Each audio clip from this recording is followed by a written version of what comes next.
बुराई जुर्म को जन्म देती है, लेकिन क्या आपने कभी ऐसा सुना है कि अच्छाई ने जुर्म को शह दी हो? बदकिस्मती से ये सच है। नमस्कार, मैं senior inspector Rajesh Jadhav crime petrol Dastak के आज के इस भाग में आप सबका स्वागत करता हूं। आज मैं आपको एक ऐसी केस के बारे में बताने जा रहा हूं जहां पर मर्डर जिन हालात में हुआ, जिस वजह से हुआ, उन हालात ने एक पुलिस वाला होने के बावजूद मुझे परेशान कर दिया। विक्टिम के लिए सिंपैथी थी, लेकिन उसे सिवाय न्याय दिलवाने के हम कुछ भी नहीं कर सकते थे।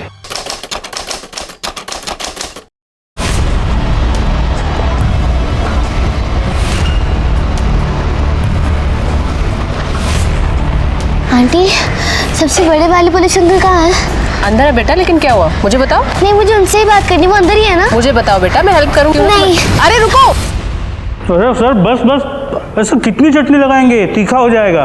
आप तो मिर्ची भी खाते हो साथ में। अरे तीखे में ही तो मजा है ना मोरे। लो लो लो, तुम भी मिर्ची खाओ, लो लो। माला माफ करा, मैं इसमें खुश हूँ। अरे कहाँ जा रही हो? वेट। आप सबसे बड़े वाले पुलिस अंकल हो ना? हाँ बेटा, क्या हुआ, क्या बात हुई? अंकल, आप प्लीज काजल दीदी को निकाल लो, वो अंदर ही है। प्लीज अंकल, आप चलो ना। एक मिनट, तुम अकेली पुलिस स्टेशन आई हो? तुम्हारे साथ कोई बड़ा नहीं है? तुम्हारे मम्मी पापा कहाँ हैं? मैं मम्मी को बताया था, लेकिन मम्मी को लगता है मैं झूठ बोल रही हूँ, इसलिए मैं उनको बिना बताए आई हूँ। अंकल, आप प्लीज चलो ना वहाँ पे। नाम क्या है तुम्हारा? कहाँ रहती हो तुम? मेरा नाम रियादेश पांडे है और मैं सामने वाली बिल्डिंग में रहती हूँ। ये जल विहार में? हाँ। ओके, बैठो बैठो बैठो बैठो बैठो। हाँ तो रिया, पानी पियोगी? नहीं। ओके, अब ये बताओ, ये काजल दीदी ये बहन है तुम्हारी? नहीं, बहन नहीं है, हमारी फ्रेंड है और वो मुझसे ऊपर वाले फ्लैट में रहती है। अंकल, आप प्लीज उनको निकाल लो ना। अरे लेकिन किससे छुड़ाए? वो अपने ही फ्लैट में है ना? नहीं, वो उनका फ्लैट नहीं है, वो चंपक अंकल का फ्लैट है, वही उनको लेकर रहते हैं यहाँ पे। अंकल, मुझे पता है वो अंदर है। अंकल, आप प्लीज उनको निकाल लो ना वहाँ से। अंकल एक मिनट, तुम्हारी ये काजल दीदी इस चंपक अंकल के साथ रहती है? नहीं अंकल, काजल दीदी अकेले ही रहती हैं।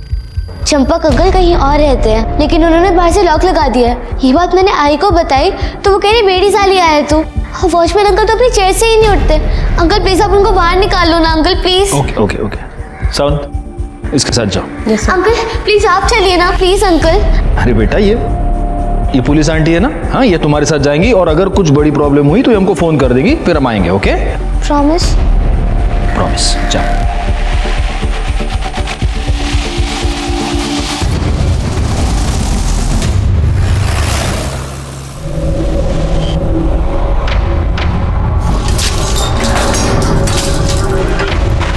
बेटा यहाँ तो ताला लगा है, कोई नहीं है अंदर। आंटी है अंदर, काजल दीदी है। आप लॉक तो खोलिए, मुझे पता है वो अंदर ही होंगी। बेटा, हम ऐसे किसी के घर का ताला नहीं खोल सकते। आप मेरी बात सुनिए ना प्लीज, वो सच्ची में अंदर है, मुझे पता है।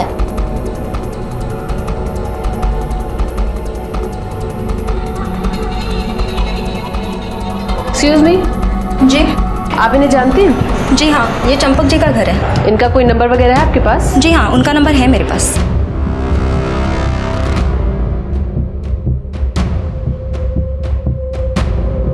हेलो सर, बच्ची सही बोल रही है, यहाँ कुछ ना कुछ तो गड़बड़ जरूर है।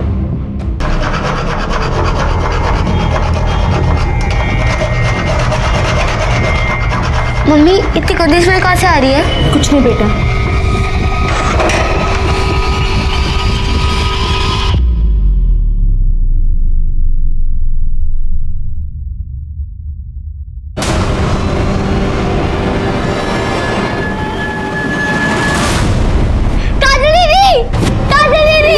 मम्मा, काजल दीदी, मुझे काजल दीदी के पास जाना है। मम्मा छोड़ो मुझे। प्लीज बच्ची को बाहर ले जाइए और आप लोग चलिए बाहर, चलिए आप लोग बाहर हो जाइए प्लीज। मम्मा। मोरे, पूरा घर ठीक से चेक कर लो। ओ सर, खड़े। कोई चोट के निशान है? No sir. सर ये कपड़ों की हालत और ये सीमेंट स्टेन्स देखकर लगता है कि इसके साथ रेप हुआ है। सर, जब हम आए तो घर लॉक था, तो मे बी जो ओनर है घर का उसी ने रेप और मर्डर किया होगा। सर, अंदर एक लड़की का आधार कार्ड मिला, इसी का है। नाम काजल, बाप का नाम बिरजू यादव। इस पर एड्रेस होगा, इसके घर वालों को इन्फॉर्म करो और उन्हें पुलिस स्टेशन बुला। और इस फ्लैट का ओनर चंपक, क्या चंपक अग्रवाल अग्रवाल, उसको भी पुलिस स्टेशन बुला। सर। ये बाकी के कैमरेस क्यों नहीं चल रहे? सर सोसाइटी में मेंटेनेंस का काम चल रहा है इसीलिए। ठीक है, 27 तारीख का फुटेज दिखाइए। जी सर।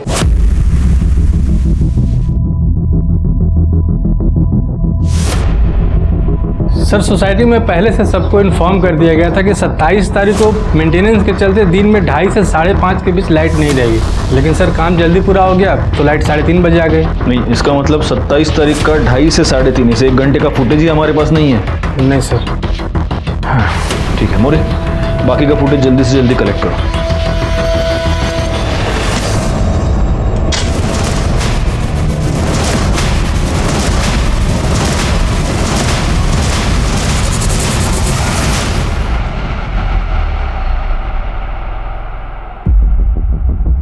रिया, तुम ठीक हो?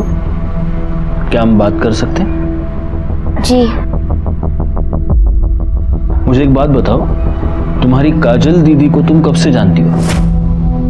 6 महीने पहले, जब वो हमारी बिल्डिंग में नहीं आई थी।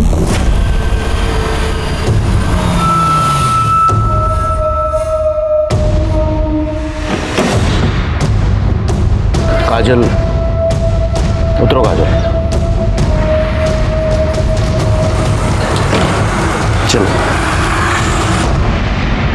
उन्होंने मुझे बताया था कि उनकी आई उन्हें छोड़कर चली गई थी। हम बोल रहे हैं थोड़ा सब्र करो, सब ठीक कर देंगे। अरे तुम्हारा बाप कौन सा बहुत बड़ा धंधा सेठ रहा जो हमें बातें सुना रही हो? हमारे बाप पे जाने की औकात नहीं है तुम्हारी। 2 कौड़ी के आदमी है तुम। चिरकुट पत्नी करने के अलावा तुम्हारे पास और कोई काम है क्या? हमें नहीं रहना है, हम जा रहे हैं। हमें छोड़ के मत जाओ, हम नहीं रह पाएंगे। हमें साथ लेके चलो, हम नहीं रह पाएंगे। देखो बिटिया, हम आएंगे तुमको लेने, पर अभी नहीं लेके जाएंगे। नहीं रह पाएंगे। काहे नहीं लेके जा सकती? हैं? ये तुम्हारी और तुम्हारे पहले पति की औलाद है, तो संभालो इसे। हाँ तो इसको हमेशा के लिए छोड़ के नहीं जा रहे हैं, बस कुछ दिन की बात है, फिर आके लेके जाएंगे हम। तब तक ध्यान रखो इसका।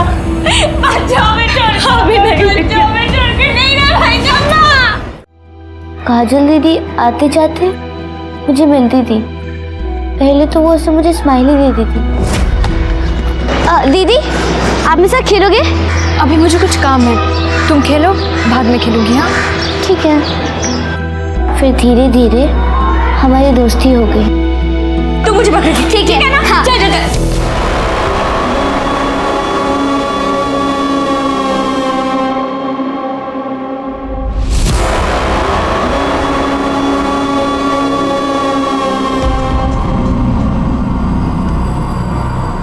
काजल, काजल,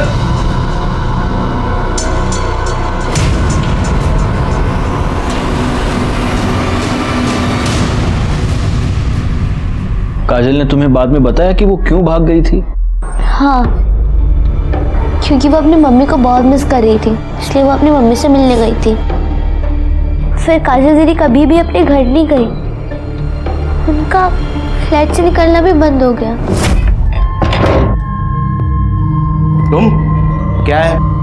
वो अंकल, मुझे काजल दीदी को अपनी नई डॉल दिखानी थी। काजल दीदी नहीं है, वो अपने घर चली गई, अब कभी नहीं आएगी। मुझे पता था अंकल, वो अंदर ही थी। मैंने उनसे बहुत बार बात करने की कोशिश की, मगर डोर लॉक था, मगर अंदर से आवाज आ रही थी। इसने ये सब मुझे बताया, पर मुझे लगा झूठ बोल रही है। बच्ची है, मिस कर रही होगी, इसलिए कहानियां बना रही है। मैं झूठ नहीं बोल रही थी, मैं सच बोल रही थी। अंकल, अगले दिन मैंने उनकी विंडो पे देखा कि काजल दीदी की कुर्ती लटक रही थी, जो पहले नहीं थी। ये बात मैंने मम्मी और वॉचमैन अंकल को बताया। जब उन्होंने मेरी बात नहीं सुनी तो मैं आपके पास आई। तुमने बिल्कुल सही किया। देखो बेटा, मैं तुम्हारी काजल दीदी को वापस नहीं ला सकता, लेकिन जिसने भी उसके साथ ये किया है उसे सजा जरूर दिलवा सकता हूँ। क्यों चला है ना? अरे नहीं सर, मेरी बात मानिए सर, मैंने कुछ नहीं किया सर, प्लीज। वो सब हम थाने में बैठ के बात करेंगे। सर मेरी बात मानिए सर। अरे सर मैंने यकीन किए सर, मैंने कुछ नहीं किया सर, प्लीज मेरा। आपने कुछ नहीं किया? नहीं सर। फिर फोन बंद क्यों था आपका? सर वो मैं पनवेल गया था तो मैं चार्जर घर पे भूल गया था, तो फोन की बैटरी डाउन हो गई थी सर। सर सच्ची सर मेरी बात। आप चुप रहिए। सर मैंने कुछ नहीं किया सर, बाकी मेरी बातें बात थाने में मानिए करते हैं, सर। अरे sir sir sir please sir.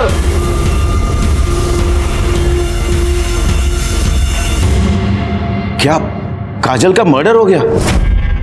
किसने मारा उसे और क्यों? यही तो हम भी जानना चाहते हैं। वैसे जलविहार वाले फ्लैट की चाबी सिर्फ आपके पास थी। सर आप मुझ पे शक कर रहे हैं? मैं उसे क्यों मारूंगा?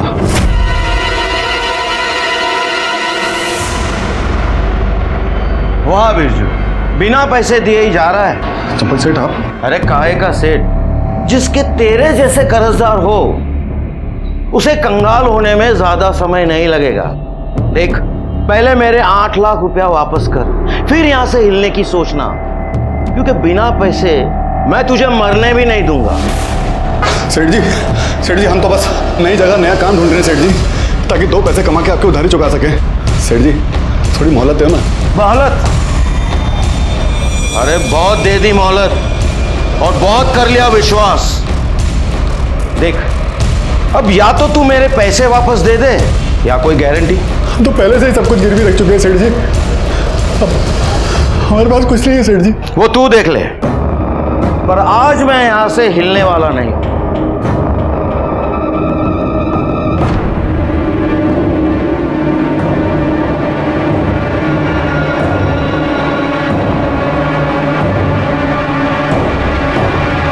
सेठ जी और तो कुछ है नहीं मेरे पास सेठ जी। सेठ जी आप इसे गिरवी रख लीजिए सेठ जी, आपकी गारंटी हो जाएगी और हम कहीं भागेंगे भी नहीं सेठ जी। सर काजल को रखना मेरी मजबूरी थी, वरना मैं उस बिरजू को पूरे यूपी बिहार में कहां ढूंढता फिरता। तो काजल पर जबरदस्ती करना, उसका रेप करना, यह भी आपकी मजबूरी थी? क्या सर? रेप? जबरदस्ती? नहीं सर, रेप तो क्या, मैंने उसके साथ ऊंची आवाज में बात तक नहीं की। करड़े सर, इनका सीमेंट सैंपल टेस्टिंग के लिए भेज दो और काजल के कपड़ों पर जो सीमेंट मिला उसे मैच करके देखो और इनसे उस बिरजू का मोबाइल नंबर ले लो। ओके सर, चलिए। सर एक बात समझ में नहीं आई, जिस तरह इस चंपक ने काजल को भागने से पहले रखा था, वो आराम से सोसाइटी में नीचे जा सकती थी। इनफैक्ट रिया के साथ खेलती भी थी। मतलब चंपक ने उसे पूरी तरह बंधक बना के नहीं रखा था। ये बात तो मेरे भी समझ में नहीं आ रही है, वो वहां पर मजबूरी के मारे रह रही थी या डर के मारे? हाँ करड़े बोला। बिरजू घर में नहीं है और उसके घर को ताला लगा हुआ है। एक काम करो, तुम और तुम्हारे साथ एक और कांस्टेबल वहां पर तैनात रहो सिविल में, और जैसे ही वो आए उसको उठा लो। सर। अरे इस बिरजू की मोबाइल लोकेशन निकालो और लोकेट करो कि आखिर वो है कहां पर। लोग बड़े अजीब हो गए हैं मोरे। ये रिया जैसी छोटी बच्ची काजल को ढूंढते ढूंढते यहां तक आ जाती है, अभी भी उसे न्याय दिलवाना चाहती है, और बड़ों को कुछ पड़ी नहीं है। काश ये बड़े इन बच्चों से कुछ सीख पाते। सर काजल का पोस्टमार्टम रिपोर्ट।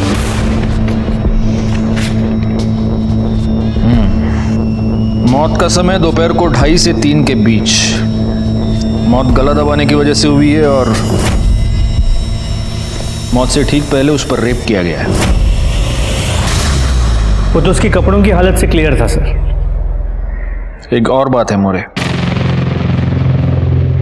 जब काजल की मौत हुई तब वो 2 महीने की प्रेग्नेंट थी।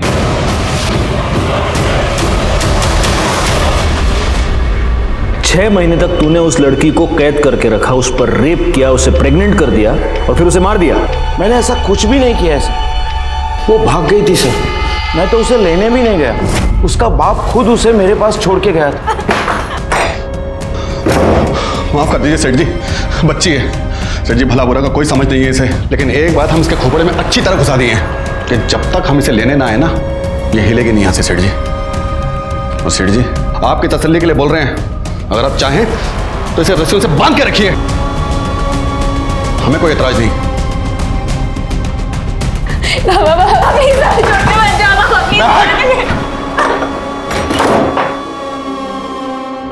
सर काजल के कपड़ों पे मिले सीमेंट स्टेन्स इसके सीमेंट से मैच नहीं करते। देखा सर, मैं झूठ नहीं बोल रहा हूँ सर। अब तो आपको प्रूफ भी मिल गया है सर। सर प्लीज प्लीज मुझे जाने दीजिए सर, प्लीज। जाओ। सर आपने इसे जाने क्यों दिया? कैसे बिठा के रख सकते हैं मोरे? इसके खिलाफ कोई भी ठोस सबूत नहीं है हमारे पास। कोर्ट में छूट जाएगा। ना वो उस घर में रहता था, ना उसका सीमेन मैच हो रहा है। अब बस एक तरीका है, काजल के पेट में जो 2 महीने का बच्चा पल रहा था, अगर उससे इसका डीएनए मैच होता है तभी हम इस पे हाथ डाल सकते हैं। सर उसका डीएनए रिपोर्ट भी जल्दी आ जाएगा, लेकिन अगर काजल के कपड़ों पे मिला सीमेन इसका नहीं है तो फिर वो किसका हो सकता है? इस सवाल का जवाब अब एक ही आदमी दे सकता है, बिरजू। जो आदमी पैसे के लिए अपनी बच्ची को गिरवी रख सकता है वो कुछ भी कर सकता है।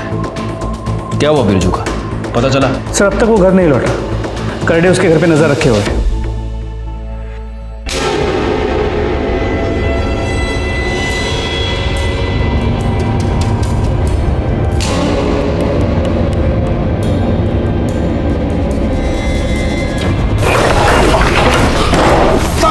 भागने की इतनी भी क्या जल्दी है? पहले बड़े साहब को तो मिल। साहब मैंने क्या किया? साहब चल चल। सौतेला बाप होने का बहुत अच्छा फर्ज निभाया तुमने। साहब हम सौतेले से ही मगर सगे से भी ज़्यादा प्यार किए हैं उसको। उसकी माँ के जाने के बाद भी हम ही देखभाल किए थे साहब उसकी। हाँ हम जानते हैं कैसे देखभाल किया तूने। चल ये बता, 27 तारीख को दिन में कहाँ था तू? साहब हमेशा की तरह काम की खोज में इधर उधर भटक रहे थे साहब। तो तेरे को जब काम नहीं मिलता तो तू चोरों की तरह अपने ही घर में घुस के आते, या आज कुछ स्पेशल था तेरा? हाँ बैंक वालों का और चंपक सेठ का कर्जा सर पे चढ़ गया था साहब। बैंक वालों ने तो 1-2 बार हमको पिटवाया भी साहब। हमारी फिराक में रहते हैं, इसीलिए हमको अपने घर में चोरों की तरह जाना पड़ता है साहब। और तेरी बीवी ए सोना किधर है वो? अरे काहे की बीवी साहब, वो तो हमें 6 महीने पहले ही छोड़ के चली गई। कहने को हमारी है, रहती किसी और के साथ है साहब। किसके साथ? वो पता नहीं क्यों? उसके चले जाने के बाद दोबारा उससे मिला नहीं कभी? एक बार घर पे आई थी साहब, मिलने नहीं, झगड़ा करने। अरे 10 बार बोल चुके हैं, हमें नहीं पता काजल कहाँ पर है। देखो हम आखिरी बार पूछ रहे हैं, बता दो कि काजल कहाँ है। पहली बार पूछो या आखिरी बार? हमने कहा हमें नहीं पता काजल कहाँ है। हम बोले थे कि बता दो, पर तुम नहीं बताए। अब बताओ। क्या बे, कहाँ है हमारी बिटिया? चंपक सेठ के पास। और जब तक हम उधारी का पैसा ना चुका दें उसका, चंपक सेठ ने उसे गिरवी रखा है अपने पास। क्या बे साले, हाँ? तुमने हमारी बिटिया को का सामान समझ रखा है? तो ये छोड़ के गई तो तुमने गिरवी रख दिया। बता दे रहे हैं हम दोनों को, अगर हमारी बिटिया को कुछ हुआ ना तो दोनों को चीर के रख देंगे हम। मदन के डर से हम अपने ही घर में छुप के रह रहे हैं साहब।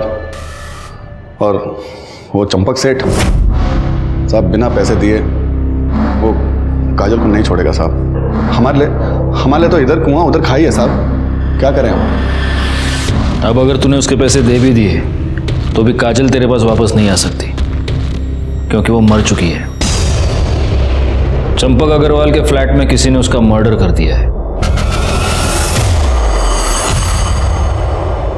बड़ा ही अजीब केस था, जहां रिश्ते रिश्तों को बेच रहे थे, उन्हें धोखा दे रहे थे। हमने बिरजू का सीमेन सैंपल काजल के कपड़ों पर मिले सीमेन से मैच करके देखा, लेकिन हमारे हाथ कुछ नहीं आया। अगर ये दोनों बेगुनाह थे तो फिर वो कौन आदमी था जिसने काजल पर रेप किया, उसे प्रेग्नेंट कर दिया और फिर उसका मर्डर किया?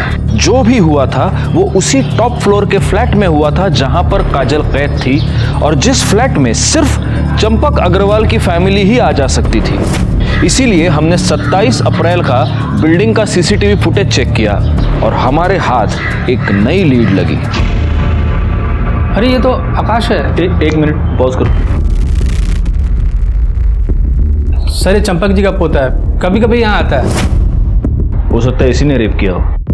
एक काम करो, आगे का फुटेज दिखाओ, देखते हैं ये बाहर कब निकला है या फिर ये अग्रवाल फैमिली का कोई और मेंबर आया है या नहीं। दिखाओ जरा। बस सर इतना ही है। सर अगर वो आकाश है तो वो दिन में 2:30 बजे आया है और शायद इसी 1 घंटे के बीच वो वापस चला गया, क्योंकि उसके फैमिली का और कोई दूसरा मेंबर आता जाता दिखाई नहीं दिया। ओके मोरे, इस अग्रवाल फैमिली के बारे में पूरी इन्फॉर्मेशन मुझे चाहिए। किसी अंदर के बंदे को काम पर लगा दो, कोई मेड सर्वेंट या कोई और। अभी ये चंपक सेठ का फैमिली के बारे में क्या बोलने का मैडम? वो फैमिली में सब जेंटलमैन लोग रहते। जेंटलमैन मतलब? इनकी फैमिली में ना 4 मर्द रहते। एक वो चंपक सेठ, उनका छोटा बेटा प्रवीण, उनका बड़ा बेटा नितिन और नितिन का बेटा आकाश। वो 4 लोग मेरे को घूरने का तो छोड़ो, लेकिन ऐसा आंख उठा के भी नहीं देखते। मैं 3 साल से उनके घर में काम करती है। एक दिन तो ना मैं मैडम एक लाल रंग की साड़ी पहनी थी, तभी इधर का सब लोग मेरे को देख के क्या बोला मालूम? बोला, सुनीता तू तो मार ही डालेगी सबको। मैडम, लेकिन ये घर का लोग कोई भी मेरे को पलट के भी नहीं देखा। एक दिन ना मैडम मैं ऐसा फ्रॉक जैसा ड्रेस पहनी थी, तब मैं सोची थी कोई नहीं तो यह आकाश तो मेरे को जरूर देखेगा। उसका तो अभी उम्र है ना, ये उम्र में तो सब चलता है, लेकिन वो भी नहीं देखा। वो तो दिन भर ना वो उसके आइटम है ना पूजा, उसके साथ फोन में लगा रहते, बात करते। दोनों का लफड़े की वजह से ना घर में एक दिन बहुत बड़ा राड़ा हो गया। मतलब इस आकाश को छोड़ के घर में सब ठीक ठाक सीधे हैं एकदम? अभी संत आदमी बोले तो नितिन भाऊ वही घर का सब काम काज देखता है, और ये प्रवीण भाऊ वो तो दारू पी के आता है रोज। ये बताइए चंपक अग्रवाल कैसा आदमी है? अभी चंपक सेठ क्या खराब होएगा मैडम, अभी उसका उम्र बच्चा है क्या? और ये नीतू मैडम है ना, ये सबको ऐसा सीधा करके रखी। हाँ, नीतू कौन है? नीतू बोले तो प्रवीण भाऊ की बाइको। चंपक सेठ और नितिन भाऊ की बाइको तो बहुत पहले गुजर गई मैडम, और ये नीतू मैडम है ना, वो ये सबको संभालती है। अब एक नीतू मैडम अकेली औरत है घर में, और उसका भी प्रवीण भाऊ से बहुत राड़ा चलता है। ये लेडीज परफ्यूम की स्मेल तुम्हारी शर्ट से क्या कर रही है? अरे ये तुम्हारा है। मेरा है? मेरा तो नहीं है, मैं इस शेड का परफ्यूम नहीं लगाती हूँ। तो और किसका होगा? हाँ? मतलब अब तुम घर से बाहर जाके मुंह मारना शुरू कर दिए है ना? यही सब रह गया था। इस तरह से बात मुझसे किया मत करो तुम। बहुत मूर्ख समझ के रखा है मुझे। वो प्रवीण भाऊ को क्या, चंपक सेठ को भी किसी लड़की के लिए बहुत सुनाई थी एक बार। अच्छा, इस घर में कोई लड़की भी रहती है? इस घर में नहीं मैडम, वो मालाड वाले घर में है ना, उधर रहती है। ये चंपक सेठ है ना, एक जवान छोकरी को मालाड वाले घर में रखा है। वो लड़की को लेके ना एक दिन बहुत राड़ा हो गया था घर में। तुमने जल विहार वाले घर की चाबियां किसी को दी थी? हाँ, प्रवीण लेके गए थे 2-3 बार चाबी तो। क्यों, तुम वहां क्या करने गए थे? बाबा को मैं सोसाइटी की मेंटेनेंस का बिल भरने गया था, और 1-2 बार वो सोसाइटी की मीटिंग थी तो उसलिए गया था, लेकिन मैं फ्लैट में नहीं गया था, नीचे से वापस आ गया। तो चाबी क्यों लेके गया था? अरे बाबा, वो इसलिए कल को कोई इमरजेंसी पड़ जाए, फ्लैट पे कोई काम आ जाए तो चाबी तो होनी चाहिए ना अपने पास में। पापा, अब आप इतने सवाल क्यों कर रहे हैं? और ऐसा भी क्या हो गया, घर ही तो है हमारा। और वैसे तो आकाश भी लेके गया था एक बार चाबी। आकाश, आकाश बाहर आओ। आकाश, एक मिनट कॉल करवा दो। जी दादाजी। तू अपने पुराने फ्लैट पे गया था? फ्लैट पर? हाँ, वो मैं गया था, ऐसे ही उस घर की याद आ रही थी तो सोचा एक बार होकर आ जाऊं। अच्छा, बड़ी याद आ रही थी तुझे। ये बता, काजल के साथ क्या किया? काजल? कौन काजल? अच्छा, वो मेड काजल। दादाजी, मैं उसके साथ क्या करूंगा? वो वही घर पे थी, मैं तो बस घर देखा और वापस आ गया। मतलब सुनीता के मुताबिक आकाश जल विहार गया था, लेकिन उसने काजल के साथ कुछ किया नहीं। Yes sir. सर, सुनीता से इन्फॉर्मेशन मिलने के बाद मैं आकाश से मिलने चंपक अग्रवाल के घर भी गई थी, लेकिन वो वहाँ नहीं था। सर, नितिन ने बोला कि वो कहीं घूमने गया है, कहाँ गया है, कब आएगा, किसके साथ गया है, कोई इन्फॉर्मेशन नहीं है सर। अच्छा सर, उसके कोई दोस्त का नंबर भी नहीं है। मतलब दोस्तों के नंबर नहीं है और आकाश फोन उठा नहीं रहा? जी। हमें जैसा दिखाया जा रहा है वैसा है नहीं। Anyway, good job Sawan. Okay sir, okay. More, एक काम करो, इस आकाश अग्रवाल के नाम का लुकआउट नोटिस निकालो, और जब तक वो ना मिले उसकी वो गर्लफ्रेंड पूजा, उससे पूछताछ कर दे। लेकिन सबसे पहले हमें चलकर रिया से बात करनी होगी। आओ रिया, ये चॉकलेट तुम्हारे लिए। अंकल, मुझे चॉकलेट नहीं खानी। काजल दीदी को किसने मारा? आपको उनके बारे में पता चला? उसी के लिए हमें तुम्हारी मदद चाहिए। मोरे, ये देखो, तुम इसे जानती हो? हाँ, ये आकाश भैया है, चंपक अंकल की ग्रैंड से। अंकल, ये भैया बहुत बुरे हैं, ये मुझे बिल्कुल अच्छे नहीं लगते। बुरा है? क्यों बुरा है? क्या किया इसने? एक दिन जब मैं काजल दीदी के साथ खेलने के लिए उनके फ्लैट में गई थी तो मैंने देखा। छोड़ो तुझे? क्यों छोड़ू तुझे मैं? तुझे एक बार समझाया था ना, अगर तूने हमारे यहाँ आने के बारे में दादाजी को कुछ भी बताया जान से मार दूंगा तुझे। दीदी छोड़ो इन्हें, छोड़ो मेरी दीदी को, छोड़ो। कौन है तू? मैं रिया हूँ, इनकी दोस्त, और अगर आपने नहीं छोड़ा ना तो मैं चिल्लाऊंगी। छोड़िए इन्हें, छोड़ो, छोड़ो मुझे। दीदी आराम से। जो मैंने कहा उसे याद रख। चलो। अच्छा, आप एक बात बताइए मोरे, ये आकाश के पिता नितिन या फिर इनके भाई प्रवीण, इन दोनों को आपने बाद में कभी आपकी सोसाइटी में देखा है? जी, प्रवीण भाऊ को मैंने सोसाइटी मीटिंग में 1-2 बार देखा है, तो नितिन भाऊ को जब से इन लोग शिफ्ट हुए ना 2 साल हो गए, तब से यहाँ नहीं देखा। नितिन भाऊ बहुत अच्छे इंसान है, पर उनका बेटा वो तो एकदम आवारा बन गया है। और ये प्रवीण भाऊ वो तो नितिन भाऊ से एकदम उल्टे, दारू पीना, तमाशा करना, वॉचमैन के साथ मारामारी करना, ये उसका रोज़ का काम है। इसीलिए सोसाइटी में उसकी कंप्लेंट हो गई थी। उसी के बाद चंपक भाऊ ने यहाँ से शिफ्ट कर लिया। ठीक है, हम चलते हैं। रिया, और ये चॉकलेट तुम्हारे लिए। अंकल, आप काजल दीदी को जिसने मारा है अपने पकड़ तो लोगे ना? बहुत जल्दी पकड़े। हाँ? क्या सावंत मैडम, आपको कुछ सुनाई दिया? No sir. मोरे, तुमने सुना कुछ? कुछ सुनाई नहीं दे रहा, वॉल्यूम बढ़ाइए थोड़ा अपना। हाँ चलो बताओ। सर, मेरे और आकाश के रिलेशनशिप में कोई कमिटमेंट नहीं था, वो बस सेक्सुअल था। देखो पूजा, कुछ भी बोलने से पहले जरा सोचना, क्योंकि अगर तुमने झूठ बोला तो सावंत मैडम तुम्हें इतना मारेंगी कि बाद में तुम कुछ भी बोलने के काबिल नहीं रहोगे। जो भी बोलना सच बोलना, ओके? हाँ चलो बोलो, क्या हुआ फ्लैट में? सर, उस दिन मैं और आकाश बेडरूम में थे।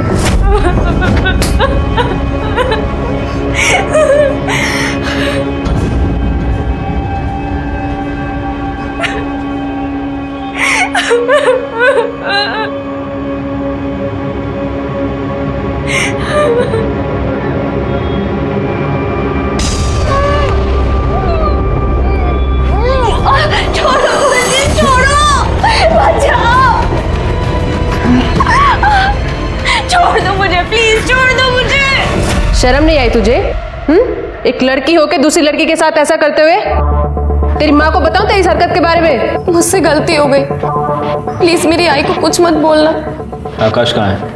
सर, मुझे नहीं पता आकाश कहाँ है, वो तो मेरा फोन भी पिक नहीं कर रहा है। जल्दी जल्दी आओ, इधर खुदाई का काम करो, थोड़ा पानी का टाकी बनाने का। आओ, इतना चौको ना करो। हाँ, संभालो, संभाल के जरा।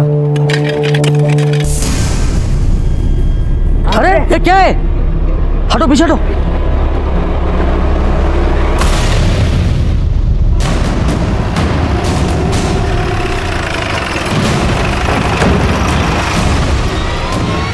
जैन सर, बॉडी की एग्जामिनेशन हो चुकी है। औरत की उम्र लगभग 40 साल की होगी और इसके पेट में एक नहीं बल्कि कई बार चाकू से वार किया गया है। सर, बॉडी की हालत देखकर यही लग रहा है कि इसकी मौत कम से कम 2 से 3 दिन पहले हुई होगी।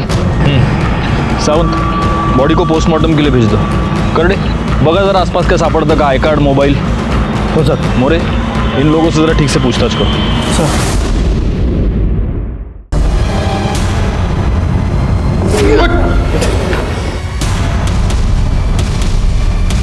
सर, ये तो काजल की माँ सोना है।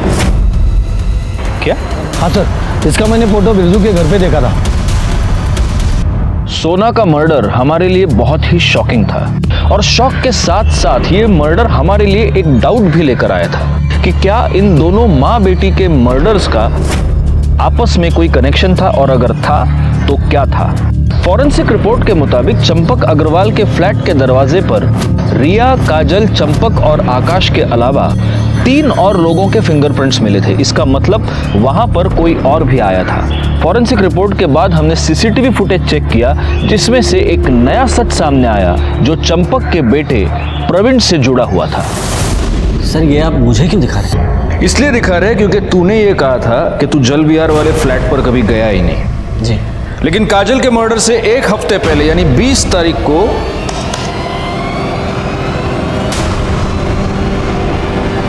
ये तुम ही हो ना? हाँ?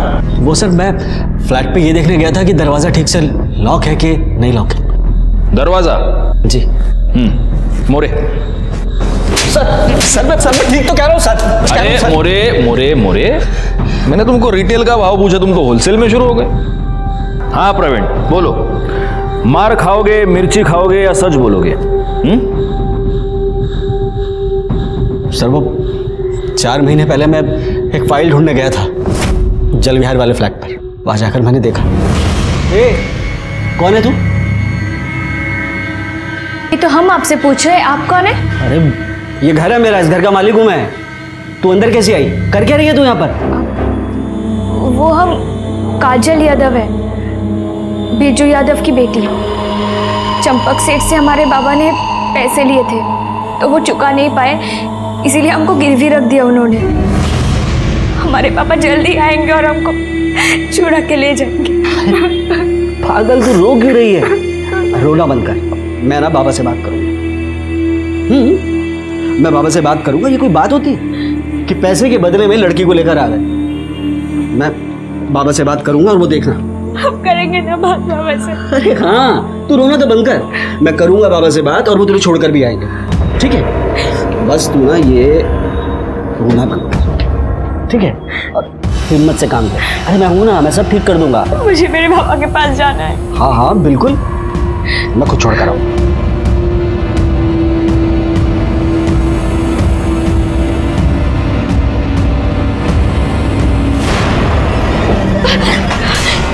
क्या कर रही है तू?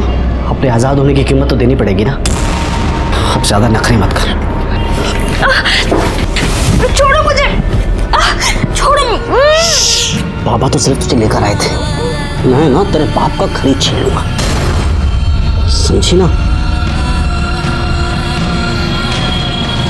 ये जो झूठ मूठ की आजादी तुमने उस बेचारी लड़की को दे रखी थी, उसकी कीमत कितनी बार वसूल की तूने? हाँ तो ठीक से याद नहीं है, लेकिन 3 या 4 बार।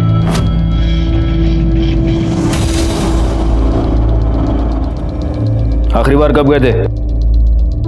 1 हफ्ते पहले। साले, तुझे जो चाहिए था वो सब कुछ तुझे मिल रहा था, तो उसको मार क्यों दिया? सर मैंने काजल को नहीं मारा सर, मैं कसम खाकर कहता हूं मैंने उसको खून नहीं किया। करड़े, इसका सीमेन सैंपल टेस्टिंग के लिए भेज दो। काजल के कपड़ों पर जो सीमेन मिला उससे मैच करके देखो। लेके जाओ इसको। सर चल। और सुने प्रवीण, तेरा टेस्ट नेगेटिव भी आया ना तो रेप केस के चार्ज में तो अंदर कर ही दूंगा तेरे को मैं। मेरी बात सुन। चल रहे, मेरी बात तो सुनिए आप। अरे सर आकाश ने अभी पूजा को कॉल किया था, हमने उसकी लोकेशन ट्रेस कर ली है। कहाँ पे? न्यू पनवेल में।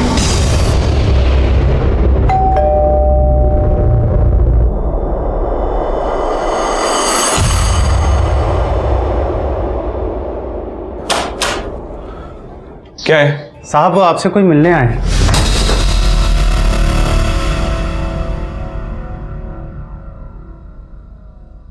काजल पर कितनी बार रेप किया तूने?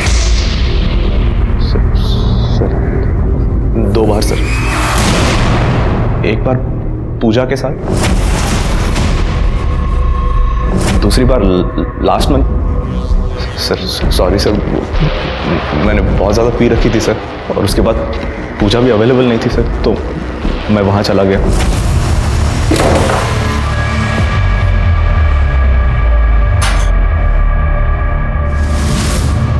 अब क्यों आए हो यहाँ पे?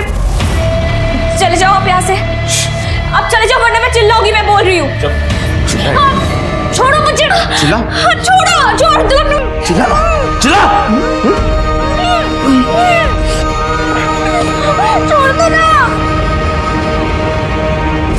तूने काजल को मारा क्यों? सर मैंने नहीं मारा सर उसे, मैंने तो बस उसके साथ सेक्स किया और चला गया। तूने सेक्स नहीं, तूने उसका रेप किया, और वो भी एक बार नहीं 2 बार। मोरे सर, इसका सीमेन और डीएनए भी टेस्टिंग के लिए भेज दो। आणि करडे सर, फोडून टाका या रेपिस्टला। सर, सर सर सर मैंने नहीं मारा सर मैंने नहीं मारा सर। डीएनए रिपोर्ट से यह साबित हो रहा था कि काजल के गर्भ में पलने वाला बच्चा प्रवीण का था, और उस पे कपड़ों पर जो सीमेन मिला था वो आकाश का। इससे यह साफ था कि प्रवीण ने काजल को प्रेग्नेंट किया था और मरने से पहले आकाश ने काजल का रेप किया था। लेकिन अभी भी यह साफ तौर पे साबित नहीं हो पा रहा था कि काजल का मर्डर किसने किया, क्योंकि आकाश का अब भी यह कहना था कि उसने काजल को नहीं मारा। दूसरी तरफ सोना की पीएम रिपोर्ट से यह साफ था कि उसकी मौत पेट में चाकू मारने की वजह से हुई थी, और तभी सोना की सीडीआर डिटेल्स हमारे सामने आई। सर, सोना की कॉल रिकॉर्ड के मुताबिक वो एक शंकर राय नाम के आदमी के साथ रेगुलर टच में थी। ये शंकर राय एक हिस्ट्री शीटर है जो चोरी के लिए जेल जा चुका है। ये शंकर राय फिलहाल एक पप्पू नाम के आदमी के साथ रहता है जो चाबी बनाने का काम करता है। अब सर, सबसे इंटरेस्टिंग बात यह है कि 27 अप्रैल को दोपहर 3:37 पे ये शंकर और पप्पू जल विहार बिल्डिंग के सीसीटीवी फुटेज में देखे गए, सोसाइटी से बाहर निकल रहे हो 3:37 पे। यानी काजल के मर्डर के बाद। उठा लो दोनों को।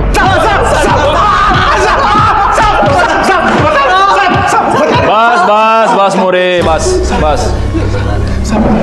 हाँ बोलो, 27 तारीख को दोपहर 2 से 4 के बीच जल विहार बिल्डिंग में क्या करने गए थे? साहब, उस दिन हम लोग बिल्डिंग में काजल के लिए गए थे साहब। सुना बिरजू को छोड़कर हम लोग के साथ आई थी साहब। उसने बताया कि उसका पहला पति मदन काजल के लिए उसको बहुत परेशान कर रहा है। उसने बताया कि चंपक सेठ ने उसको घर पे रखा है। वो चाहती थी कि मैं काजल को वहाँ से निकाल कर उसको दे दूँ ताकि वो अपने पति को देखे और छुटकारा पा ले। साहब, ये पप्पू है, चाबी बनाता है साहब, इसकी हेल्प ली थी साहब। वो टॉप फ्लोर था, इसलिए जब भी कोई आ रहा था तो हम लोग भाग के छत पे जाके छिप जा रहे थे साहब। कितने बजे घुसे थे बिल्डिंग में? साहब तकरीबन 2:45 बजे का टाइम था साहब। पप्पू ने बाहर वाले ताले की चाबी बना लिया था, सिर्फ लैच बनाना बाकी था। हम लोग बना रहे थे, तभी लगा कि लिफ्ट से कोई आ रहा है साहब। हम लोग भाग के छत पे जाकर छिप गए थे साहब। कौन था? पता नहीं साहब, झटका तो तब लगा जब वो भी आदमी अगर छत पे ही छिप गया, और लगभग 10-15 मिनट तो वहीं रहा। क्या किया उसने वहां पर? साहब किया कुछ नहीं, लेकिन बार बार फ्लैट की तरफ देख रहा था और अचानक नीचे चला गया। हम लोग वहीं रुके, हम लोग देखे कि कोई आने वाला तो नहीं है। जब लगा कि नहीं आने वाला है तो हम लोग भी नीचे गए, और जो चाबी बनाया था उसको खोल के अंदर गए। अंदर जाकर देखा तो साहब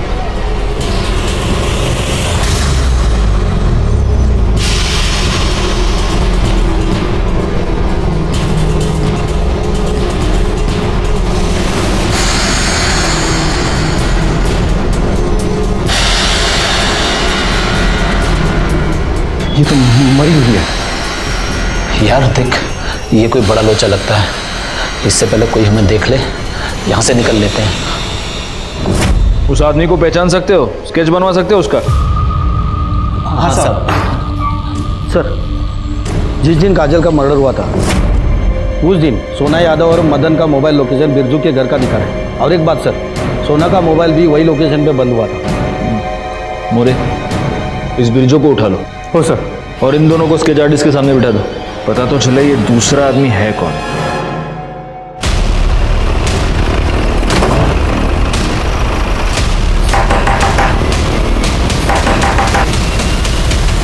साहब आप लोग, आपका क्या हमने साहब? सोना को क्यों मारा? साहब मारा नहीं है साहब, सिर्फ ठिकाने लगाया था। मतलब? उस रात जब हम घर आए तो देखा दरवाजा खुला हुआ था। सोना, ये सब क्या हुआ? क्या हुआ सोना? अब सोना ने हमको बताया कि उसका पहला पति मदन, उसने आके उसे मारा है साहब। हमको लगा था कि तुम अपनी बिटिया के लिए परेशान हो रहे हो, लेकिन हमें अब पता चल गया है तुम काजल को बेचना चाहते हो, इसीलिए ढूंढ रहे थे ना उसे। हम अभी जाके पुलिस को तुम्हारे बारे में सब कुछ बता देंगे।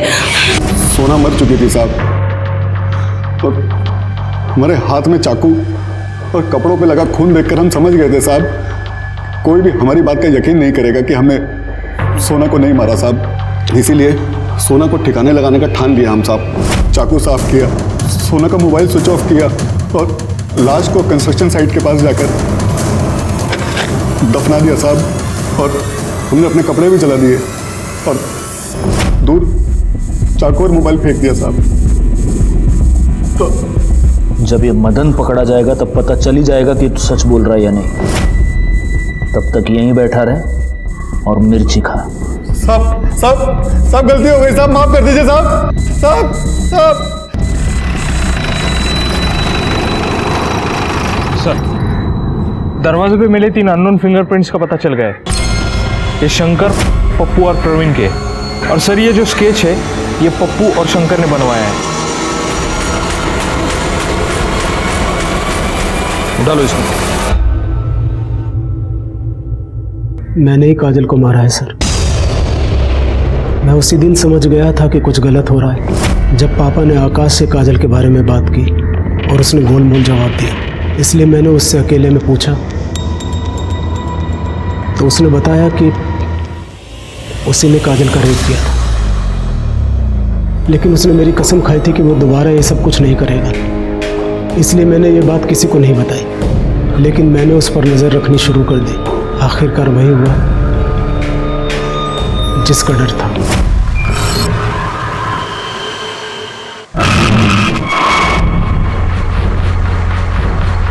मैंने ये सोच लिया था कि आज ही ये सब कुछ खत्म कर दूंगा। इसलिए मैं टेरेस पर चला गया और आकाश के जाने का इंतजार करने लगा। उसके जाते ही मैं फ्लैट में गया और